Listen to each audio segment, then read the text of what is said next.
Amén y amén. Bueno, buenas noches para todos. Bienvenidos nuevamente a su estudio bíblico de Salvavidas. Esta es nuestra clase número 8. Y bueno, vamos entrando en materia. En nuestra clase anterior tuvimos un tiempo bastante hermoso, poderoso, donde pudimos conocer las 28 profecías que se cumplieron en menos de 24 horas en la vida de Jesucristo, nuestro Señor. Y si tal vez no tuvo la oportunidad de verlo, lo invitamos para que usted vaya al canal en YouTube de Salva 12 Vidas. Ahí lo encuentra como @salva 12 vidas. Va a encontrar pues bastante contenido. Usted busca lo que es el estudio bíblico y allí va a encontrar todas las clases una tras otra para que pues pueda aprender y compartir con nosotros, aprendamos juntos en este caminar. Bueno, había una tareita para hoy y con esa vamos a arrancar nuestra clase de hoy. Vamos a entrar a un panorama, vamos a entrar a hacer una fotografía de alto nivel de lo que es el Evangelio de Mateo. Cuando digo un panorama vamos a hacer una vista a 2.600 metros más cerca de las estrellas, a alto nivel. Vamos a hacer un recorrido. Yo los invito para que durante este tiempo usted empiece a leer el Evangelio de Mateo. No hay nada más hermoso que Dios le hable a uno directamente a su corazón. No por otra persona, no por un predicador, no por una predica que usted escuche, sino que usted mismo pueda escuchar la voz de Dios directamente en su corazón. Y eso lo hace a través de la palabra. Entonces yo lo invito para que usted esté leyendo el Evangelio. Nuestra estadística en los datos curiosos de la Biblia en nuestros primeros capítulos nos mostraba que si uno era juicioso leyendo la Biblia, no hacía absolutamente nada más, aproximadamente en 70 horas usted leía la Biblia. Entonces, como nos vemos cada 8 días, todos los martes a las 7 de la noche, yo creo que usted va a poder tener el tiempo con toda la calma para que usted medite en la palabra, para que usted medite en el Evangelio, para que usted lo digiera y le pida al Espíritu Santo cada vez que usted lo lea que le hable a su corazón. Va a ser algo poderosísimo, va a ser algo revelador para su vida y que realmente va a ser de gran bendición, porque pues más allá de conocimiento, más allá de aprender cosas, es que realmente seamos transformados, que seamos realmente seguidores de ese gran Dios que nos ama y que dio todo por nosotros. Entonces lo invitamos para que empiece a leer el Evangelio. Si ya lo está haciendo, maravilloso, pero si no lo ha hecho, a partir de esta noche tome un tiempo, diga quiero empezar a leer el Evangelio de Mateo para escudriñarlo al fondo.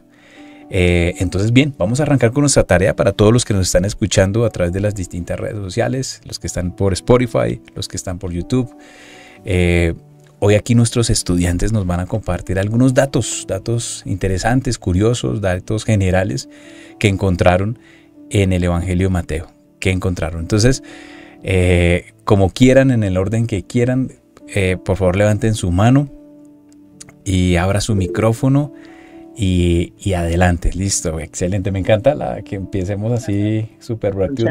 Conchita, bendiciones, buena noche y por favor, adelante, cuéntanos cuál fue ese dato interesante, curioso que viste en el Evangelio de Mateo. Buenas noches, Mario, y querida familia que está congregada acá. Yo encontré algo que me pareció maravilloso y tal vez lo he leído siempre, pero no le vi esa relevancia, ¿no? Que Mateo es el único evangelista que nos da a conocer la genealogía total de Jesús. 14 generaciones, 3 series de 2 veces 7. Me pareció interesantísimo. Punto 1. Punto 2. En esa genealogía que me pareció también extraordinario, solo se mencionan 4 mujeres: Tamar, Rahab, Ruth y Betsabé. El resto son varones. Entonces, mujeres como antepasados de Jesús. Y más de una cuarta parte de este evangelio es propia de él, de este evangelio, sin paralelo exacto ni en Marcos o en Lucas. Tomé esos 3 puntos que parecieron trascendentales y los demás me regalarán otros datos. Gracias, María. Excelente, excelente. Dijiste algo en lo cual ahora vamos a profundizar Tal vez uno lee una y otra vez la Biblia, pero cuando Dios quiere revelarte y mostrarte algo especial, son perlas preciosas que esta noche yo sé que todos nos vamos a gozar con lo que vamos a aprender en esta noche. Bueno, vi la mano en la señora Julia, no sé si se arrepintió. No, aquí estoy. Nada. Adelante. Buenas noches. Bueno, vi que ese fue exclusivo para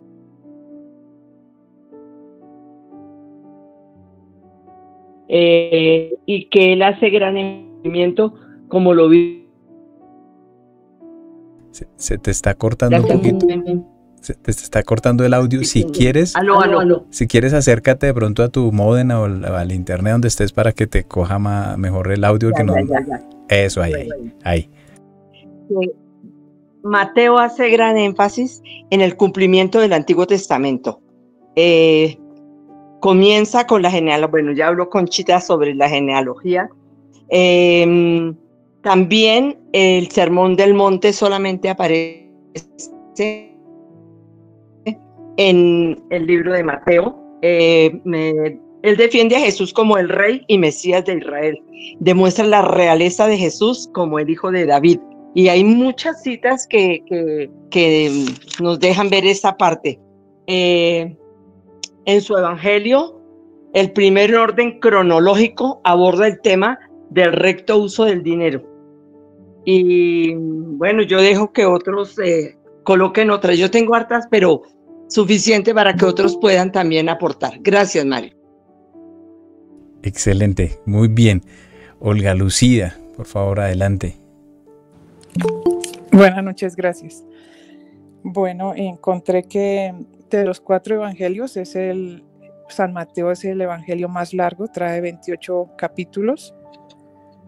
El libro de San Mateo quiere demostrar a los judíos que Jesús es el cumplimiento de las profecías del Antiguo Testamento y mostrar además que Jesús es el rey de los judíos.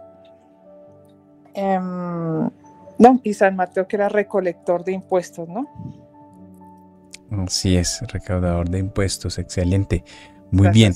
Bueno, gracias. Bueno, qué chévere que hayan hecho la tarea, se hayan tomado el trabajo de escudriñar, porque realmente eso es lo que pretendemos con este estudio, es más que usted que reciba, es que usted le nazca ir y buscar y no tragar entero, como decíamos los bereanos, que ellos iban y confrontaban y verificaban que lo que les estaban diciendo realmente era cierto a través de las escrituras, que usted mismo lo haga. Eso es lo que queremos hacer acá en este estudio.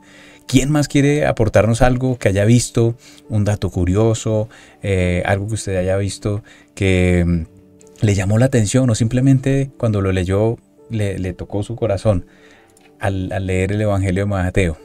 ¿Quién más se anima?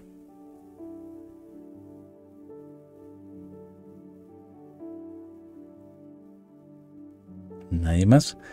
Bueno, sí. ¿Podemos seguir aportando? Sí, claro que sí. Bueno. Solo se halla en el Evangelio de Mateo la visión de José, la visita de los magos, la huida de Egipto, la matanza de los niños, la muerte de Judas, el sueño de la esposa de Pilato, el soborno de los guardias, y se enfatiza el bautismo en la Gran Comisión. Amén, excelente. Bueno, qué bien, señora Julia, por aportar ahí bastante a esta clase. Bien, pues efectivamente todo lo que mencionaron es cierto. Cuando empezamos a ver la escritura, hay efectivamente bastantes citas y hechos que no se relacionan, no se mencionan en otros evangelios. Muchos hablan de que los evangelios, ¿por qué 4? Pues al final dicen el mismo mensaje, todo. Sí, pero son ópticas totalmente diferentes, totalmente distintas. De hecho, quiero recomendarles también para cuando tengan su tiempo libre, véanse la película Dios no está muerto, 2. Bueno, si pueden ver la 1, maravilloso, pero la 2, hay una parte donde a un ateo o exateo le preguntan que por qué razón creyó o aceptó a Cristo. Y él en su testimonio menciona que fue a través de los evangelios, al comprobar que efectivamente cada uno de los libros mostraría la óptica real de un hecho verídico. Decía él que como él se dedicaba a ser investigador de hechos, de asesinatos y de mucho tipo de cosas, de abusos y situaciones criminales, normalmente los criminales se ponían de acuerdo a dar los testimonios de una manera muy concreta, un paso a paso, muy ordenados, muy metódicos, y cuando los testimonios de manera independiente eran tan exactos, quería decir que había algo incorrecto, que había algo que no estaba bien, que había algo que fue elaborado, planeado, preparado para mentir, cosa que cuando él leyó los evangelios no lo encontró. Si bien por allá en el evangelio de Marcos le golpearon a Jesús y le dijeron, dinos quién te golpea, pero pareciese que hasta ahí queda el versículo y no encuentras tú la razón por la cual vas a ver ese tipo. Pues si alguien te golpeó lo puedes ver, pero solo cuando tú lees los demás evangelios encuentras que completa la historia. Dice que Jesús estaba con una venda, no podía ver. Por eso le preguntaban quién te golpeó. Entonces los testimonios de las perspectivas distintas, de las ópticas distintas, complementaba la historia y la hacía verídica. Y así encontramos muchas más razones, como este ateo dijo, realmente esto es verdad. Y bueno, ahí tuvo la oportunidad de compartir su testimonio. Ahí les recomiendo, vean la película, pero es verídico lo que vemos en la palabra. Hoy quiero que arranquemos con el estudio del Evangelio de Mateo, que hoy podamos profundizar. Seguramente vamos a ver algunas de las cosas que ustedes hoy nos compartieron en esta noche, pero antes de eso quiero darles una herramienta muy poderosa para que usted mismo a partir de hoy, pues si desea, empiece a practicar esta herramienta. Es una herramienta que a usted le va a permitir poder hacer un estudio bíblico adecuado. Va a poder hacer un estudio bíblico que le va a ayudar a usted a facilitar la forma en que usted va a leer la palabra de Dios, para que usted pueda sacar el panorama de cada libro. Y si usted es de los juiciosos que toma nota y que usted dice yo quiero aprender más y realmente hacer un estudio bíblico adecuado o estructurado, metódico, tome nota de lo siguiente que le voy a decir. Lo primero que usted tiene que entender es el contexto del libro. Tiene que entender qué es lo que realmente está pasando a través de la lectura que Dios nos está llamando a leer. Dios le va a poner a usted, si va a empezar por Génesis, por Mateo, por Juan o Primera de Juan, o por donde Dios lo ponga a usted a leer la Biblia. Ahora estamos estudiando el libro, el Evangelio de Mateo. Pues qué bien que nos acompañe para que podamos estar todos en sintonía. Si es Mateo o cualquier otro libro, usted debe hacerse las siguientes preguntas. Número 1, ¿quién? Segundo, ¿qué? Tercero, ¿cómo? Cuarto, ¿cuándo? Quinto, ¿dónde? Y sexto, ¿por qué? Cuando usted empieza a hacerte esas 6 preguntas, empieza usted a armar un rompecabezas que le va a permitir a usted estructurar todo el marco en el cual se encuentra ese contexto de ese libro.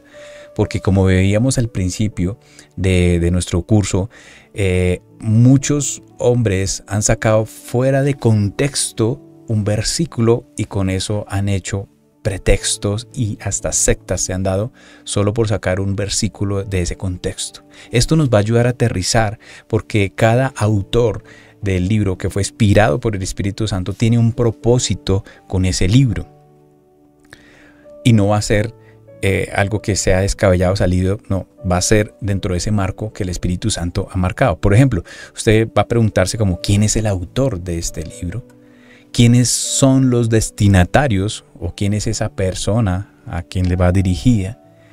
¿Qué dice ese libro de sí mismo? ¿Qué dice ese libro sobre esa misma persona? ¿En qué época de su vida se escribió ese libro? ¿Cuáles fueron las circunstancias que llevaron a ese mensaje? ¿Dónde está? ¿Cuál fue el lugar geográfico? ¿Cuál fue la ubicación? Ojalá usted pudiera tener un mapa. Sería muy bonito que usted tuviera un mapa donde esté, mire, esto pues, sucedió acá y si habla de un recorrido o que se movió de un lugar a otro, usted poder tenerlo. Eso es parte de ese estudio y es parte de ese hormigueo, esa curiosidad, ese gusto por conocer un poquito más sobre lo que estamos leyendo. ¿Por qué está allí o por qué está narrando esa historia? ¿Y cuándo lo escribió? Todas estas preguntas son importantes que nosotros nos las hagamos, ¿sí? Lo segundo, después de hacer estas 6 preguntas, es identificar el tipo de literatura que estamos leyendo. Hay varios tipos de literatura. Hay literatura histórica, ¿sí? Como vimos al principio, donde la Biblia hablaba de cuáles eran los 66 libros. Hay libros que hablan, o su énfasis está sobre lo que es la parte histórica, ¿sí? Lo podemos ver como el caso de Génesis, que relata la creación del universo, toda la creación de Dios. O también lo podemos ver en el libro de los Jueces, cómo se registra todo el periodo histórico del pueblo de Israel.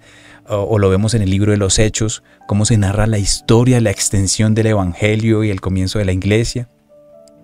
También hay otro tipo de literatura que es el biográfico, ¿sí? Como el caso de Lucas, ¿sí? Que narra toda la biografía cronológica de nuestro Señor Jesucristo. O como lo decían ustedes hace un minuto, toda la biografía, la genealogía de Jesús, el Rey, y cómo se cumplió esto paso a paso a través de la confirmación de la misma palabra. También hay un tipo de literatura que es poético, como es el caso de los Salmos, donde hay esa poesía hebrea allí.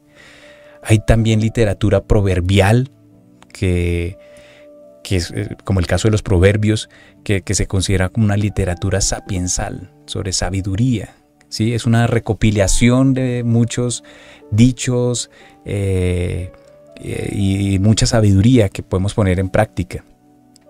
También hay literatura profética, como es el caso del libro del Apocalipsis, que nos relata los eventos futuros, o el libro de Daniel, nos muestra esos eventos que sucederán. En este caso, algunos que ya sucedieron, que están sucediendo y que van a suceder.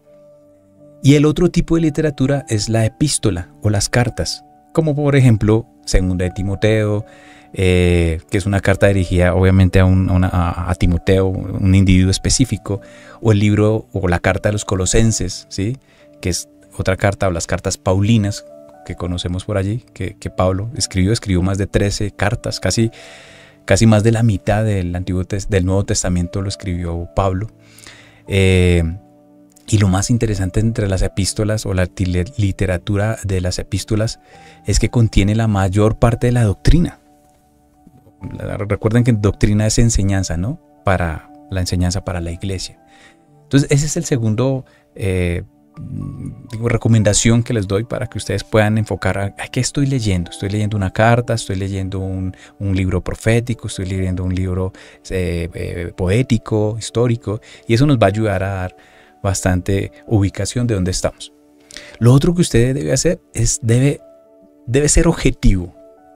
Y cuando hablamos de ser objetivo es usted no debe mezclar sus emociones en la lectura y esperar a que la lectura le traiga lo que usted quiere escuchar, ¿sí? Algunos acomodan lo que leen conforme una circunstancia o situación. Algunos tratan de acomodar la Biblia para generar una excusa para librarse de X responsabilidad.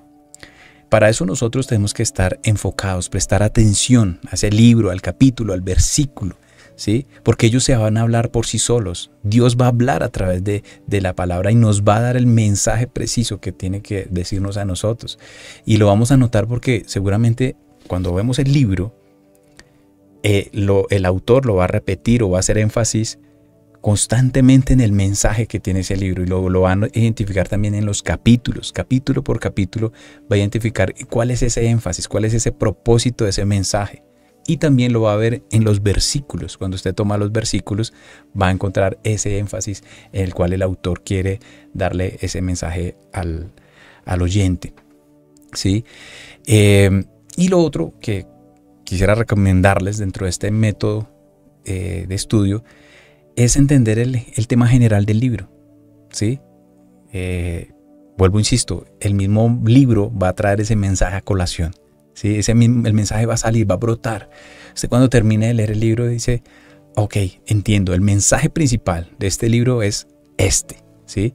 ¿Por qué? Porque usted lo fue estudiando estructuralmente, libro, capítulo, versículo, ¿sí? Y después de versículo, palabras. Van a haber palabras muy importantes que usted va a poder empezar a resaltar. Es posible que a mí, durante todo este curso, hayan eventos que se me pasen. Por eso yo los quiero invitar a todos ustedes para que ustedes lo lean y ustedes lo resalten. Pero sí es importante que entendamos que lo que vamos a hacer a partir de hoy es un panorama. O sea, es una vista de un avión a alta altura que va a tomar unas fotos. Y la invitación es que usted haga unas fotos más cercanas para que pueda ver mucho más a fondo todo lo que la riqueza y la sabiduría y la revelación que quiere Dios darnos. Yo lo invito a que usted haga este ejercicio con cada libro que usted tome y va a empezar a descubrir unas cosas maravillosas que realmente tal vez por años estuvieron ahí tan cerca, pero que solo a través del estudio vamos a encontrar. Y bien, aunque la Biblia es eterna y cada palabra es divinamente inspirada por el Espíritu Santo, cada libro fue escrito durante un periodo específico de tiempo, por lo que cada uno tiene esa matiz o ese trasfondo histórico en que fue escrito, y es supremamente importante. Hubieron situaciones políticas, sociales, filosóficas, incluso religiosas, en el tiempo en que ese libro fue escrito o esa carta fue escrita, que influyeron o que fueron relevantes para expresar lo que Dios quería contarnos y decirnos hoy día. Porque, como dice su palabra, cielo y tierra pasarán, mas mi palabra no pasará, ¿sí? Aunque la Biblia es una colección de 66 libros, escritos por muchos autores, lo vimos, que eran 40 autores, todos fueron inspirados por el Espíritu Santo, pero cada libro tiene un propósito y un mensaje único, ¿sí? Y vamos a ver, al leer la Biblia y cada uno de estos libros que vamos a empezar a escudriñar, que esos libros se entrelazan uno con otro. Cada libro tiene un propósito, tiene un lugar, un valor y un mensaje específico, pero todos se enlazan, todos se conectan. Como les mostraba yo en la gráfica de las clases anteriores, donde habían más de 16,000 conexiones entre todos los libros. Está perfectamente conectado, bailado. Así que si usted desea conocer más a Dios de una manera más íntima, entender sus pensamientos, entender su corazón, entender su camino, la forma en que Él quiere que usted viva, debe empezar a estudiar la Biblia libro por libro, una cosa a la vez, sin afanes, meditando la palabra. Yo les comparto que uno de los métodos que yo uso es a través de los colores. Y pues aquí, si usted lo quiere hacer de otra manera, bienvenido. Simplemente les comparto cómo yo lo hago. Y esto lo aprendí hace varios años. Y me ha ayudado un montón. Porque cuando yo cojo mi Biblia hoy día, encuentro mucho más fácil lo que ese libro o esos capítulos o esos versículos nos quieren decir. Uso el color rojo para todo lo que tiene que ver con las palabras de Jesús. De hecho, hay Biblias que ya vienen con las letras en rojo, maravilloso. Hay otras que no lo tienen. Pero cualquier hecho o cualquier relación que tenga que ver con Jesucristo, yo lo resalto. No tacho la palabra para poder leerlo bien, sino lo subrayo en la parte inferior y digo, esto lo dijo Jesús, esto es obra de Jesús, en color rojo. Uso el rojo, también puede ser rojo claro o el mismo color rojo, para resaltar todo lo que tiene que ver con el amor y con la fe. Lo resalto el rojo. Entonces, cuando hay situaciones donde y por fe soy salvos y por la fe y qué es la fe, todo esto lo resalto en color rojo. En color morado resalto todo lo que tiene que ver con la salvación. Entonces, de hecho, mi Biblia tiene especialmente mucho color morado en los Salmos, en el Antiguo Testamento, pero sobre todo en el Nuevo Testamento. Resalto todo lo que son las promesas de la salvación que Dios nos da y cómo el Señor nos habla sobre la salvación. En verde resalto todo lo que tiene que ver con la alabanza, la oración y la consagración. Entonces, los Salmos, por lo menos, ustedes van y miran mi Biblia en el libro de los Salmos y hay muchísimo verde, hay mucho verde. Eso nos va dando como una idea de cuál es el propósito de ese libro y cómo lo tiene. Obviamente también hay otros colores, pero tiene una gran mayoría de verde. También uso el azul oscuro para resaltar todo lo que tiene que ver con el Padre, Dios Padre. Y veo bastantes palabras también que puedo resaltar en ese color azul. En negro resalto todo lo malo, todo lo que es el pecado, la maldad, el diablo, sus demonios. Lo resalto. Curiosamente uno va y mira casos como la primera carta de Juan, donde hablamos de que Juan es amor, pero curiosamente hay bastante negro en ese libro, porque Juan está haciendo una exhortación bastante fuerte a la iglesia y a los seguidores respecto a las falsas doctrinas, respecto al mundo, respecto a todo lo que va a pasar en los eventos futuros. Entonces hay un color negro ahí en ciertas partes. Amarillo lo uso para todo lo que tiene que ver con la eternidad, con la resurrección, con la segunda venida de Cristo, con esos eventos futuros. Y bueno, claramente el libro de Apocalipsis es uno de esos que tiene bastante amarillo, pero también lo puedes ver en Segunda de Tesalonicenses. Bueno, hay varios libros donde tú puedes marcar en amarillo. También en color naranja resaltó todo lo que tiene que ver con las obras del Espíritu Santo, sus obras, sus frutos, los dones. Por allá usted ve por lo menos el libro de los Hechos, capítulo 2, ese gran evento, esa gran manifestación del Espíritu Santo sobre todos sus discípulos, el día de Pentecostés, y así varios eventos donde está el Espíritu Santo lo marco en naranja. En verde oscuro todo lo que son testimonios y obras de la iglesia o de los hombres de Dios. Entonces yo por allá cuando estoy leyendo Deuteronomio y el Antiguo Testamento, Moisés y todos estos hombres, allá David, los resalto en verde porque son hombres de Dios. Y a la vista es muy fácil. Cuando usted coge la Biblia y dice, uy, aquí están hablando de un hombre de Dios o están hablando relacionado con un testimonio de la iglesia. En azul claro resaltó las promesas. Y curiosamente, junto con el color morado, mi Biblia tiene mucho azul claro, mucho azul clarito. Yo veo muchas promesas de Dios y yo las resalto. Yo digo, esta promesa Dios me la está dando y ahí la tengo. Y en rosado pongo lo que son mandamientos, ordenanzas de Dios. Esos son como los colores. Por último, uso el café para poner lugares. Digamos, si hay una ciudad, un pueblo, una nación, lo que sea referente a lugares geográficos, uso el color café. Y les comparto esto porque me ha ayudado muchísimo a poder fácilmente ubicar y entender el propósito, el contexto, los lugares, las personas, de qué está hablando el versículo y qué Dios está hablando en mi vida. Y también pues porque año tras año mi propósito es leerme la Biblia en un año. Entonces voy marcando para garantizar que, bueno, vamos en una línea, como Dios me va guiando, a escudriñar más las escrituras. Entonces ahí les dejo ese tip por si de pronto alguien se anima a seguirlo, adelante. Veo unas manitas arriba, veo la manita de Julia y Toli. Si quieren, adelante, por favor.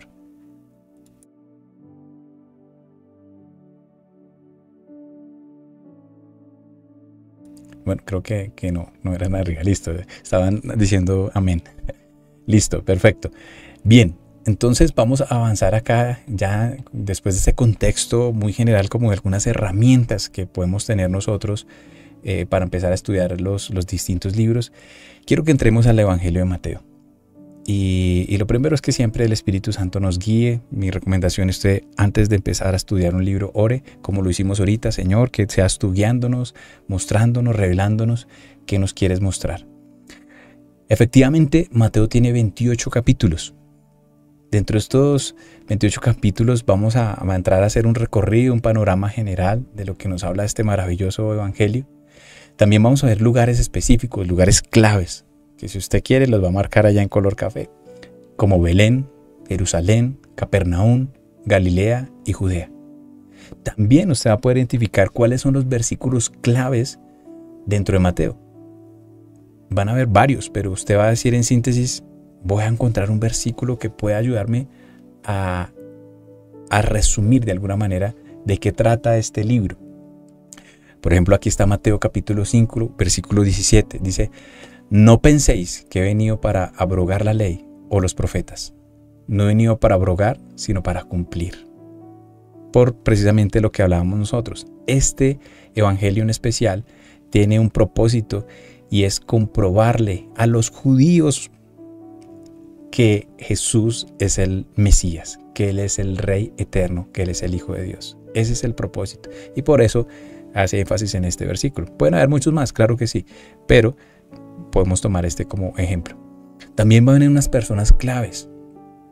Personas claves como ¿quién? Claramente Jesús, María, José, Juan el Bautista, los discípulos, algunos líderes religiosos, Caifás, Pilato, que están aquí dentro de este gran número de personajes que nos están aquí acompañando en este maravilloso evangelio. Y Pilato, María Magdalena, entre otros. Pero los principales personajes son esos. Otra cosa interesante es que este evangelio tiene el 26% de la profecía. Con 26% de toda la Biblia proféticamente se cumple en Mateo. Precisamente porque el énfasis de Mateo es poder demostrarle a toda la comunidad, especialmente a los judíos, de que Jesús es el Mesías. Este libro fue escrito aproximadamente entre el año 50 y 70 después de Cristo. ¿Sí? Narra desde el nacimiento hasta la resurrección de Cristo. Y el autor, curiosamente, es anónimo. Yo no sé si usted sabía, pero el Evangelio de Mateo es anónimo. En ninguno de los versículos que estamos leyendo nos dice que es Mateo el que lo escribió. Sin embargo, muchos de los eruditos y de la iglesia primitiva ratifican que efectivamente por el comportamiento, y eso lo vamos a ver ahora, de la lectura, de la precisión de las palabras con las que usó y se refirió el autor, es Mateo quien lo escribió, conocido también como Leví.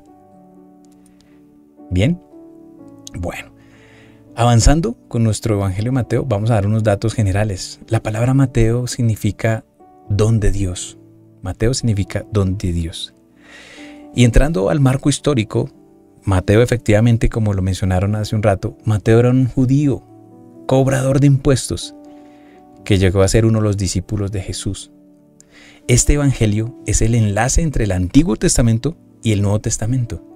En muchas Biblias usted encuentra que termina con el último libro del Antiguo Testamento, con Malaquías, y hay unas hojas en blanco y luego arranca con Mateo. Ahí muchos hablan de esos 400 años de silencio de Dios. Pero Mateo es el que enlaza todo el Antiguo Testamento con el Nuevo Testamento. Y hace un énfasis, como lo dijimos hace un rato, del cumplimiento de la profecía. Mateo fue uno de los 12 discípulos que estuvieron con Jesucristo en todo su ministerio público aquí en la tierra. Y algunas características particulares es que Mateo está lleno de un lenguaje mesiánico. Usa términos como hijo de David, ¿sí? Que aparece en todo el Evangelio y hace referencias al Antiguo Testamento. Tiene más de 53 alusiones al Antiguo Testamento y más de 76 referencias. Y tiene un registro genealógico, pero no tan cronológico, ya lo vamos a ver. Y su propósito, volvemos al propósito, es evidenciar claramente que Jesús es el Mesías, el Salvador. Muchos eruditos dicen que este libro está escrito artísticamente y que puede ser consistente con los otros 3 evangelios de la Biblia, Marcos, Lucas y Juan, en referente a todo lo que tiene que ver con los eventos históricos que ocurren durante la vida de Jesús aquí en la tierra. Y como lo decía Olga Lucía, es el más largo evangelio de los 4. Y esto confirma efectivamente que corrobora lo que los otros evangelios fueron escritos en tiempos posteriores. Efectivamente, Mateo hace un énfasis en que es el Mesías. Jesús es el Mesías prometido. Muchos de los eruditos mencionan que efectivamente Mateo tenía razón, algunos, como el caso de algunos de los líderes religiosos que lo buscaban en la noche, como Nicodemo, entendieron que realmente él era el Mesías, ¿sí? Pero tuvieron su proceso por su religión, ¿sí? Pero Mateo muestra todas las evidencias y entretejido de una manera maravillosa. Se los digo porque cuando empecé a hacer el ejercicio de estudiar toda la relación genealógica, se encuentra uno con cosas maravillosas que dice, wow, esto realmente le tomó un tiempo de investigación, le tomó un tiempo para tomar cada papiro, para tomar cada rollo, analizarlo, leerlo y comprenderlo y unir ese rompecabezas. Como les decía, el libro es anónimo, pero lo ratifica la comunidad que fue escrito por Mateo. En una sola frase, el libro del Evangelio de Mateo es su vida, es la muerte y resurrección de Jesucristo, y que se cumplieron todas las promesas sobre el Mesías judío, y donde se estableció la iglesia. Aquí hay algunas evidencias que nos muestra el Evangelio de eventos proféticos que muestran que efectivamente el libro fue escrito en ese tiempo de 50 a 70 después de Cristo, como el caso del templo, de la destrucción del templo, que está en Mateo 24:2, que ocurrió tal y como Jesús lo dijo. Jesús dijo que iba a pasar y efectivamente en el año 70 después de Cristo es derrumbado el templo. Entonces nos muestra esa confirmación de que fue en ese trayecto en que fue escrito el Evangelio de Mateo.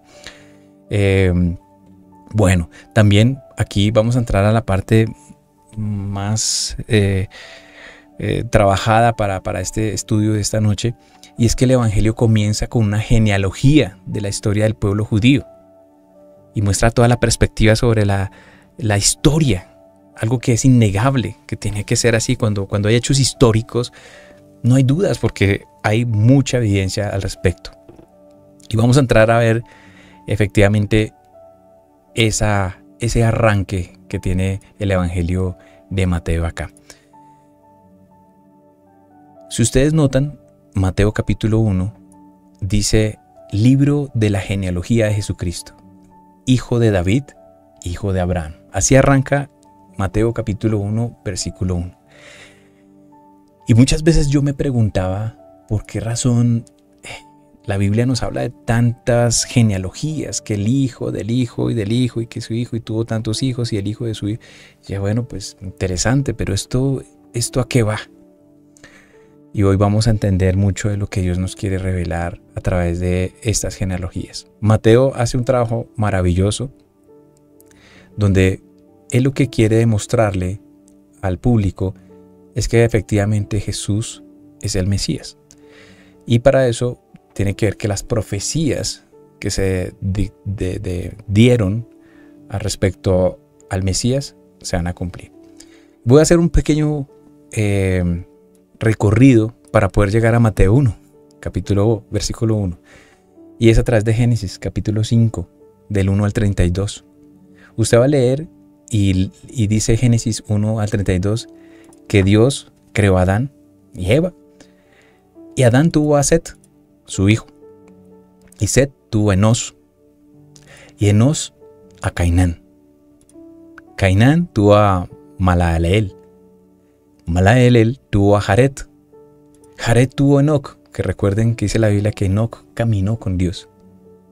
Enoc tuvo a Matusalén, el hombre que más años vivió sobre esta tierra. Matusalén tuvo a Lamec. Y Lamec tuvo a Noé, el hombre que hizo el arca. Y Noé tuvo a Sem. Y no les menciono todas los otros hijos, porque a lo que quiero llegar es que Mateo empieza narrando la genealogía a partir de Abraham. Pero si usted conecta Mateo capítulo 1 con Génesis 1 a 32, va a ver toda el linaje de Jesucristo, como está escrito en las promesas. Amén. Vemos que después de Sem tuvo a Arfaxad. Arfaxad tuvo a Sela, o también conocido como Sala. Es el mismo. Sala tuvo a Eber. Eber tuvo a Pelec. Pelec tuvo a Reú, o Raú, también es el mismo. Y Ragú tuvo a Seruc. Seruc tuvo a Nacor. Nacor tuvo a Taré. Y Taré a Abraham. Y aquí es donde empieza Mateo capítulo 1, versículo 1. Empieza a narrar la genealogía de Abraham hasta David. Esto es maravilloso. Usted también puede confirmar esto en Génesis capítulo 25, versículo 19. Dice, estos son los descendientes de Isaac, hijo de Abraham. Y Abraham engendró a Isaac. Usted lo puede leer. Y también lo puede confirmar en Génesis capítulo, ahí mismo, después del 19 hasta el 34, cómo narra que nació Isaac y Esaú y se estaban peleando en su vientre, que tomó el calcañar de Esaú y fue llamado su nombre Jacob. Jacob fue hijo de Abraham. Abraham tuvo Isaac, Isaac tuvo a Jacob, perdón. Y aquí empezamos a ver unos libros maravillosos que nos ratifican lo que Mateo está diciendo. Mateo tuvo que ir a coger las escrituras de Primera de Crónicas, capítulo 4, versículo 1, y encontró que los hijos de Judá, o sea, Judá era hijo de Jacob, eran Fares, y Fares tuvo a Esrón. Y acá viene una revelación poderosísima, que parecieran que los libros están desconectados, pero los libros están muy conectados, como el caso de Ruth. Ruth, capítulo 4, versículo 19, dice, estas son las generaciones de Fares. Fares engendró a Esrón. Esrón engendró a Ram. Ram engendró a Aminadab. Aminadab engendró a Nasón. Nasón engendró a Salmón. Salmón engendró a Boz. Boz engendró a Obed. Obed engendró a Isaí. Isaí engendró a David. ¿Qué le parece esto? Cómo el libro de Ruth conecta Primera de Crónicas y Crónicas a Génesis, y todo esto es lo que hizo Mateo. Empezar a escudriñar para entender, y él dice que efectivamente de Abraham a David hay 14 generaciones. Ahí están, y yo se las resalto. Desde Abraham a David, 14 generaciones. Y aquí empiezan a venir unas profecías poderosas, como el caso de Jeremías, capítulo 23, versículo 5. Dice, he aquí que vienen días, dice Jehová, en que levantaré a David, renuevo justo, y reinará como rey, el cual será dichoso y hará juicio y justicia en la tierra. Hechos, capítulo 2, del 29 al 30, dice, varones hermanos, se os puede decir libremente del patriarca David, que murió y fue sepultado, y su sepulcro está con nosotros hasta el día de hoy. Pero siendo profeta, y sabiendo que con juramento Dios le había jurado que de su descendencia, en cuanto a la carne, levantaría al Cristo, que se sentará en su trono. Hasta aquí vamos llegando hasta la genealogía, desde Dios hasta David. Ahí vamos ya, desde Adán hasta David. Y efectivamente Mateo 1:17 nos dice que de manera que todas las generaciones, desde Abraham hasta David, son 14. Desde David hasta la deportación a Babilonia, 14. Y desde la deportación a Babilonia hasta Cristo 14. Vamos a verlo. David, recuerden que tuvo varios hijos. Entre ellos está Salomón.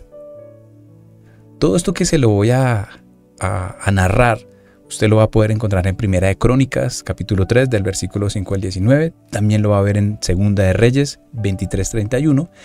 Y obviamente lo va a encontrar en Mateo capítulo 1 del 13 al 16. Toda esta generación, toda esta genealogía. Salomón, bueno, David tuvo a Salomón, tuvo a Natán, tuvo varios hijos, pero aquí vamos a hablar de cómo se cumple perfectamente este linaje de la promesa del Mesías, de Cristo. Salomón tuvo a Roboam. Roboam tuvo a Abías. Abías a Asa. Asa a Josafat. Josafat a Joram. Joram tuvo a Ocosías. Ocosías a Joás. Joás a Amasías. Amasías a Azarías. Azarías a Jotán. Jotán a Acaz. Acaz a Ezequías. Ezequías a Manasés. Manasés tuvo a Amón. Amón a Josías. Josías a Joacás. Joacás a Joacim. Y todos estos fueron reyes. Todos ellos fueron reyes. Usted lo puede leer en Crónicas y Segunda de Reyes. Va a encontrar toda esta, cómo se entretejió todo este camino genealógico del Mesías. Pero ¿qué pasa cuando Josías estaba reinando? Bueno, ya vamos a saber. Joacim tuvo a Jeconías. Jeconías tuvo a Salatiel. Salatiel tuvo a Zorobabel. Zorobabel tuvo a Abiud. Resulta que Joacim fue deportado, fue exiliado. Todo su pueblo. Recuerden que eso lo veíamos en los capítulos anteriores, cuando el pueblo de Dios se llevó a la idolatría, al pecado. Dios usó hombres como Nabucodonosor y los distintos imperios, persa, griego, romano, para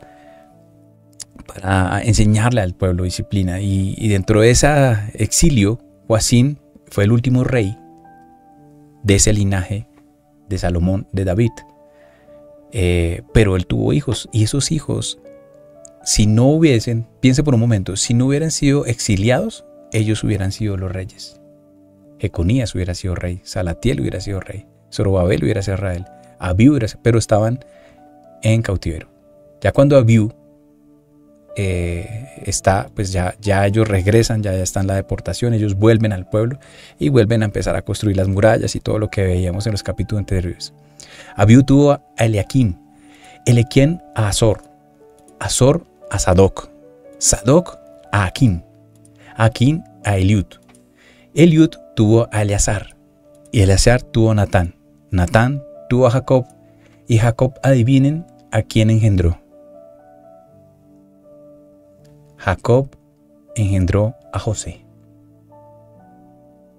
Si miramos toda esta línea genealógica, José debía ser el siguiente rey. Ahora, vayamos por el lado de Natán, que es el otro hijo de David. Natán tuvo a Matata. Matata tuvo a Mainán. Mainán tuvo a Melea. Melea a Eliakim. Eliakim a Jonán. Jonán tuvo a José. José a Judá. Judá a Simeón. Simeón a Leví. Leví a Matat. Matat a Jorim. Jorim a Eliezer. Eliezer a Josué. Josué a Er a Eldomán. Eldomán tuvo a Cosam. Cosam tuvo a Adi. Adi tuvo a Melqui. Melqui tuvo a Meri. Meri tuvo a Salatiel. Salatiel a Zorobabel. Zorobabel a Reza. Reza a Joana. Joana a Judá. Judá a José. José a Semeí. Semeí a Matatías. Matatías a Mat. Mat a Nagai. Nagai a Esli. Esli a Nahum. Nahum a Amós. Amós a Matatías. Matatías tuvo a José. José a Hanna. Hanna a Melqui. Melqui a Leví. Leví a Matat. Matat a Elí. Y Elí tuvo a María.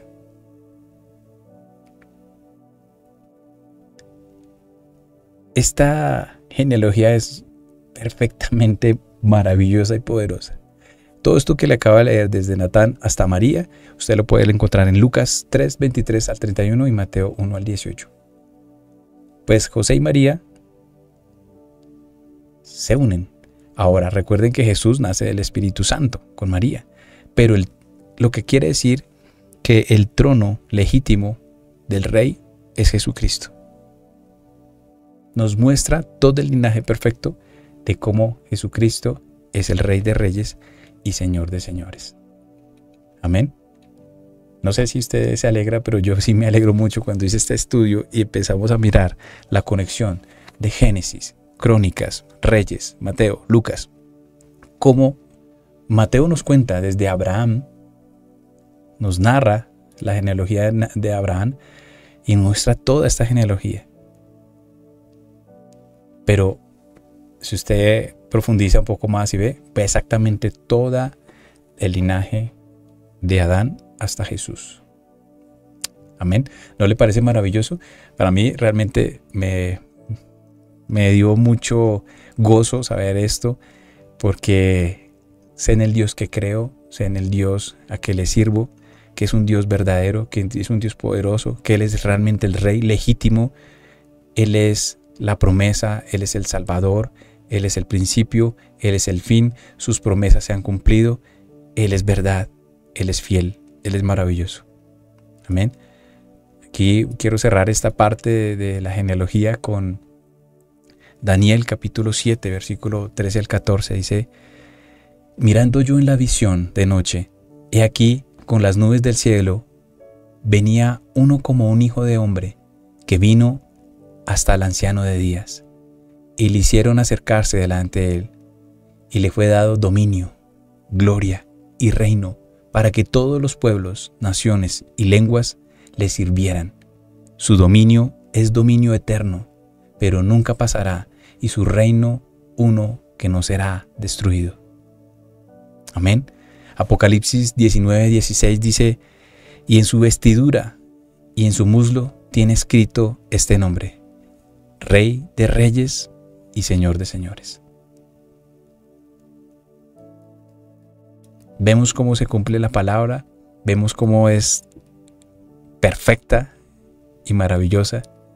Isaías 9, en el versículo 6 al 7 nos dice: porque un niño nos es nacido, hijo nos es dado, y el principado sobre su hombro, y se llamará su nombre admirable, consejero, Dios fuerte, Padre eterno, príncipe de paz.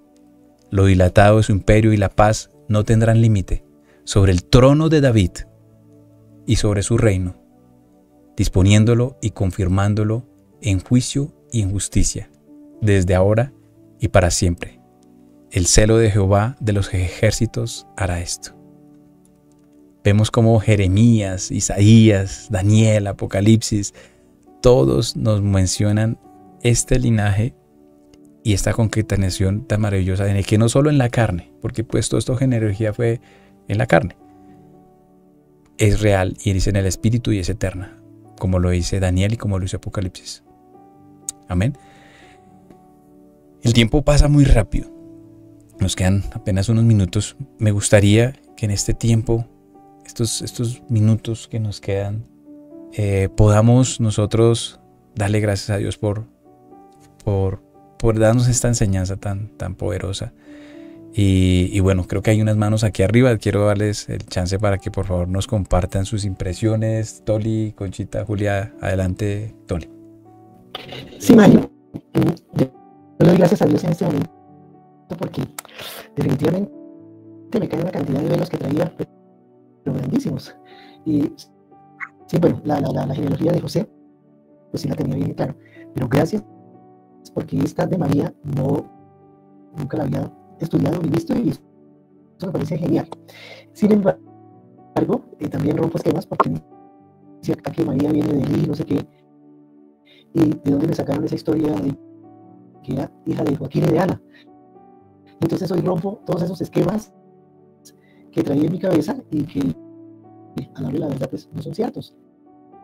Y le doy gracias a Dios de verdad, porque conocer la verdad y la verdad os hará libres. Gracias, Mario, porque este árbol genealógico es algo maravilloso para darle gracias a Dios, porque de verdad ahora entiendo por qué se dice Rey de Reyes y Señor de Señores. Y es lo que quería aportar y salgo de la duda, Mario. Muchas gracias. Amén, gloria a Dios. Sí, de verdad que, como lo decíamos al principio, los libros, los capítulos y los versículos se van a hablar por sí solos. Si está escrito, Él no lo revelará, ¿sí? No podemos, como decíamos en los capítulos anteriores, decir es que como está escrito en la Biblia, y muchos son pensamientos de otros libros o palabras con muy buenas intenciones, pero no están escritas. Y aquí conformamos con hechos reales, históricos, lo que dice la palabra. Señora Julia, adelante. Bueno, yo animar a todos que están en el clase que no se desalienten, porque a mí esto como, esta cantidad de nombres, no, qué jartera para grabarlo, pero en la medida en que uno va estudiando, se va familiarizando y va uno, eso lo vimos en tal parte, entonces, y no nos desanimemos. Los nombres importantes, entonces uno solo va a ver, por ejemplo, cuando uno ve otro libro del Antiguo, ahí lo van a nombrar. Vamos a estar, vimos a tal hombre, a Eliud, por ejemplo, a Salatiel también. Entonces, sí, ya lo habíamos visto.